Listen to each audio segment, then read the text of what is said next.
ગુજરાત રાજ્યમાં ફરી એકવાર લૂંટેરી દુલ્હનનો કાંડ સામે આવ્યો છે। વાસ્તવમાં મહીસાગર જિલ્લામાં ચાંપેલી ગામમાં ચોંકાવનારી ઘટના સામે આવી છે। લગ્નના માત્ર થોડા જ દિવસોમાં દુલ્હન દાગીના લઈને ફરાર થઈ ગઈ હોવાનું સામે આવ્યું છે। આ ઘટનાની સમગ્ર વિસ્તારમાં ચર્ચા જગાવી છે।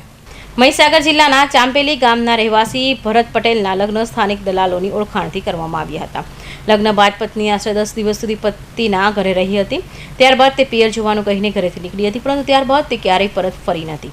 જ્યારે ઘણા દિવસો સુધી પત્ની પરત ન આવી ત્યારે ભરત પટેલે તેની તપાસ શરૂ કરી છે।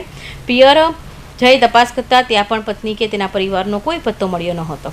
આસપાસના વિસ્તારોમાં પૂછપરછ કરાઈ, પરંતુ કોઈ ચોક્કસ વિગતવાર માહિતી નહીં મળતા દલાલોની જાળમાં ફસાયો ચાંપલુ ગામનો યુવક શું કહ્યું સાંભળો।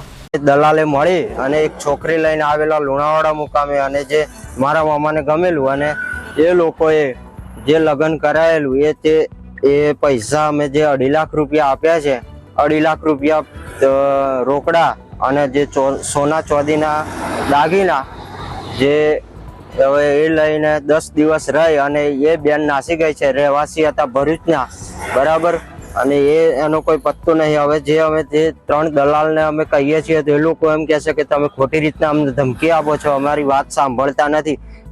તપાસ દરમિયાન જાણવા મળ્યું કે પત્ની લગ્ન સમયે આપવામાં આવેલા અંદાજે ₹2,50,000ના દાગીના પણ સાથે લઈ ગઈ છે। આ સમગ્ર ઘટનાથી યુવક અને તેના પરિવારને ભારે માનસિક આઘાત લાગ્યો છે। અંતે ભરત પટેલે લુણાવાડા કોઠંબા પોલીસ સ્ટેશનમાં લેખિત ફરિયાદ નોંધાવી છે। પોલીસ ફરિયાદના આધારે તપાસ શરૂ કરી છે અને દલાલોની ભૂમિકા અંગે પણ તપાસ કરવામાં આવી રહી છે। કૌશિક પટેલનો report, Hind TV news, Surat.